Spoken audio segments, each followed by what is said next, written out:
que inicia-se uma forte perseguição aos liberais. Muitos vêm-se obrigados a fugir para o exílio. Outros, no entanto, vão resistir. É o caso, por exemplo, de Bernardo Brito e Cunha, um homem do Porto, mas também com uma belíssima residência aqui em Matosinhos. E foi em homenagem a Bernardo Brito e Cunha que a Câmara Municipal de Matosinhos deu o seu nome a esta rua. Ainda em Matosinhos, chegamos agora ao Largo do Ribeirinho. E é aqui que podemos contemplar essa fabulosa casa que Bernardo Brito e Cunha mandou construir nesta povoação.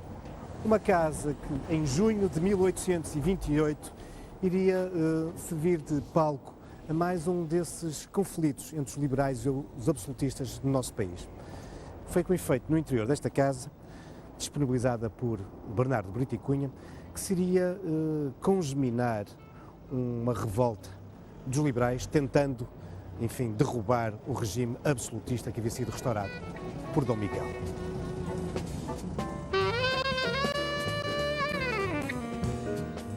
Estamos já no interior da Casa do Ribeirinho, isto é, nos seus fabulosos jardins. Esta propriedade estava já na posse da família Brito e Cunha, quando Bernardo Brito e Cunha fica à frente dos destinos desta propriedade nos inícios do século XIX. Mas, em boa verdade, este fabuloso palacete que nós hoje podemos contemplar deve-se à sua iniciativa. Veio, de alguma forma, tornar mais nobre esta propriedade que, como vos dizia, se encontrava na família há já alguns anos e que era a cabeça de uma extensa propriedade agrícola que se estendia até às margens do rio Lessa. Ainda hoje, a propriedade confina quase com os limites do Porto de Leixões, essa estrutura portuária que viria a ser construída nos finais do século XIX e que fez desaparecer o estuário do Lessa. Um estuário que, como vos dizia, confinava com esta propriedade e onde também Bernardo Brito e Cunha vai relançar uma atividade que havia caracterizado durante séculos aqui a zona de Matosinhos e que há muito se encontrava esquecida, que era a produção de sal. Exatamente. Bernardo Brito e Cunha relança a exploração de salinas aqui em Matosinhos, uma atividade que irá perdurar ainda mais durante algumas décadas. Bernardo Brito e Cunha era, como vos dizia, um homem oriundo de uma família nobiliárquica, com grandes pergaminhos, no norte de Portugal. Mas era também, desde muito cedo, um defensor dos ideais liberais. Este cavaleiro da Ordem de Cristo era, com efeito, um acérrimo defensor do liberalismo. E por isso, em 1828, e na sequência, enfim, do regresso de Dom Miguel e do restaurar do regime absolutista, é óbvio que esta situação não agradava a Bernardo Brito e Cunha. E por isso, vamos vê-lo envolvido, poucos meses depois, mais precisamente no dia 16 de maio de 1828, vamos vê-lo envolvido numa revolta que tem então lugar, uma revolta liberal, com o seu epicentro em Aveiro, mas que rapidamente alastra ao Porto. E que, a partir destas duas cidades, se vai generalizar a todo o norte do país. Uma revolta que, curiosamente, irá ter esta casa como um dos palcos privilegiados algumas semanas depois.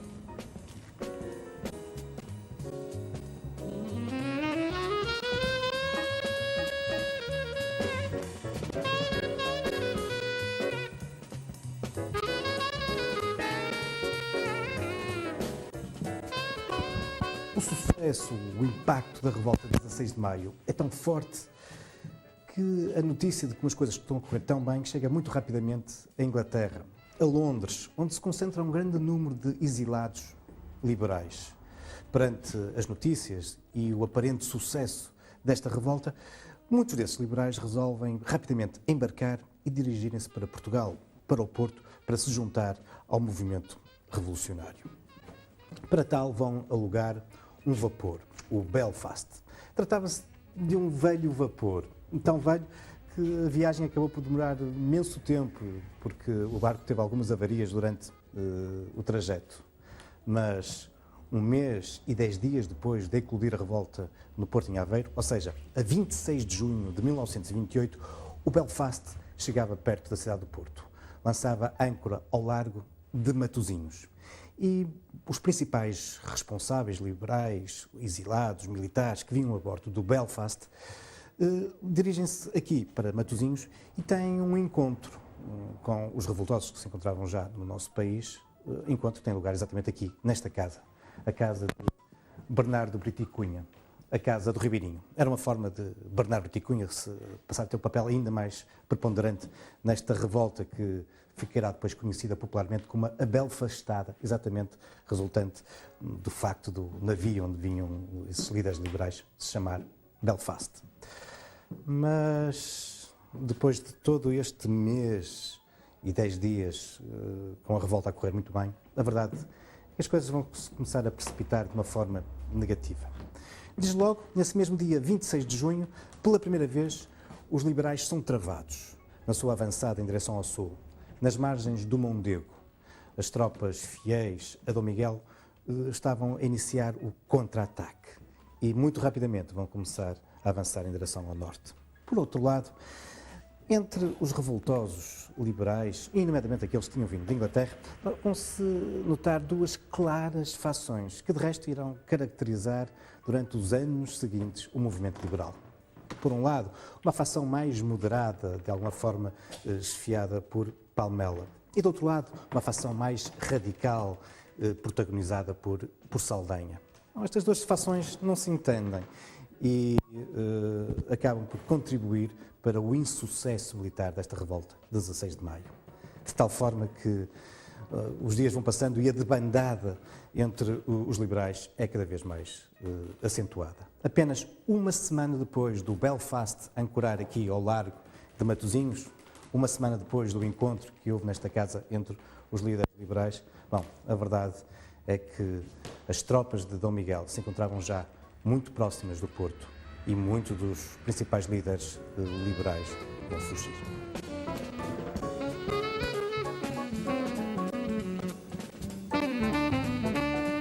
Estamos de regresso ao Porto, a cidade que, a 3 de julho de 1828, é tomada pelas forças absolutistas. Muitos dos principais líderes da revolta liberal haviam já fugido, embarcado novamente no Belfast e zarpado para a Inglaterra. Terminava assim esta revolta liberal conhecida por Belfastada. Mas muitos dos liberais, muitos dos populares, e não só, que se tinham envolvido nesta revolta, vêm-se abandonado pelos líderes e iniciam uma fuga precipitada da cidade. As crónicas da época falam em cerca de 6.000 pessoas que, desesperadas, rumam numa fuga para a Galiza, atravessando de uma forma penosa o Gerês. 6.000 pessoas, homens, mulheres, crianças, velhos. Muitos deles, cerca de metade, 3.000, irão posteriormente embarcar já na Galiza, em barcos em direção à Inglaterra, onde durante os anos seguintes viverão uma vida de alguma forma miserável. Mas esse foi o mal menor. Para alguns dos liberais que optaram por permanecer na cidade, a perseguição absolutista foi tenebrosa. Entre eles vamos encontrar Bernardo Brito e Cunha. Será, juntamente com outros dos dirigentes liberais, será preso, julgado e no ano seguinte será mesmo sentenciado à morte e executado na Praça Nova, aquela que nós hoje conhecemos como a Praça da Liberdade. Uma execução tenebrosa. Bom, mas a sua memória e a dos liberais que perderam a vida na sequência da Belfastada viria a ser recuperada anos depois, quando definitivamente o regime liberal se instalou no nosso país. Em homenagem a esses mártires da liberdade, a Câmara do Porto viria, já na segunda metade do século XIX, dar o seu nome Mártires da Liberdade, a esta rua. Uma rua que foi durante muito tempo conhecida como a Rua da Sovela e que já antes disso existia. Era mesmo a antiquíssima estrada que ligava o Porto a Braga, uma estrada medieval, se não mesmo de origem romana.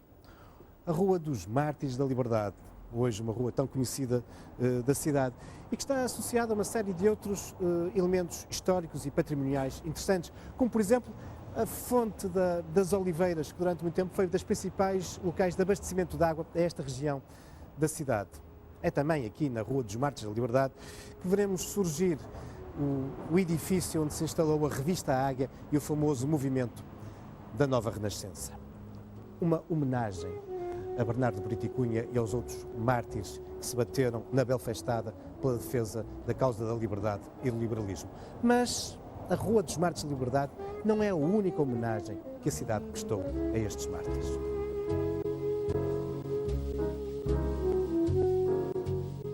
E chegamos agora bem ao centro da cidade do Porto, à Praça da Liberdade, nome sugestivo neste caminho da história que vimos abordando, este percurso do nosso país desde o final das invasões francesas até ao definitivo triunfo do liberalismo em 1834. Um período que fica marcado por esse confronto entre os absolutistas, defensores do poder real, absoluto, ditatorial do rei, e, enfim, os liberais, que, inspirados nos ideais da Revolução Francesa, pugnavam por um regime muito mais democrático, muito mais assente na liberdade. Esta praça já teve outros nomes.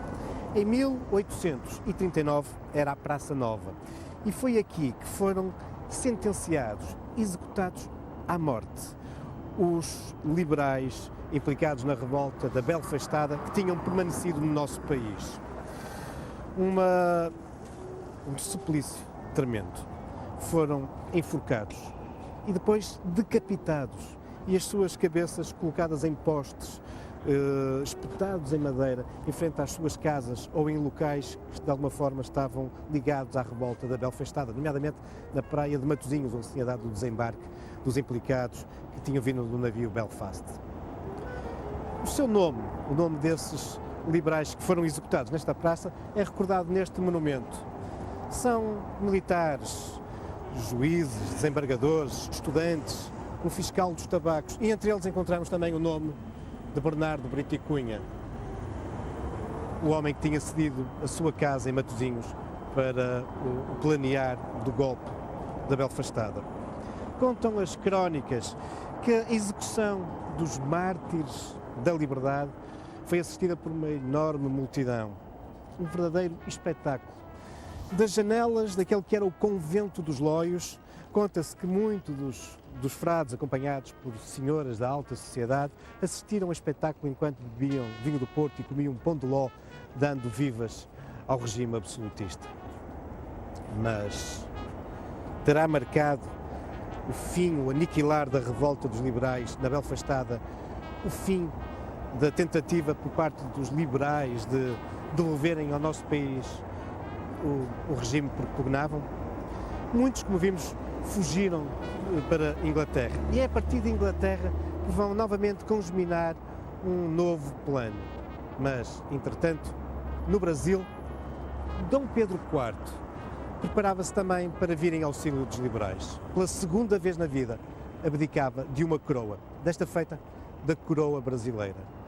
E juntou-se aos liberais a partir dos Açores para organizar um exército que em 1832 iria desembarcar muito próximo do Porto.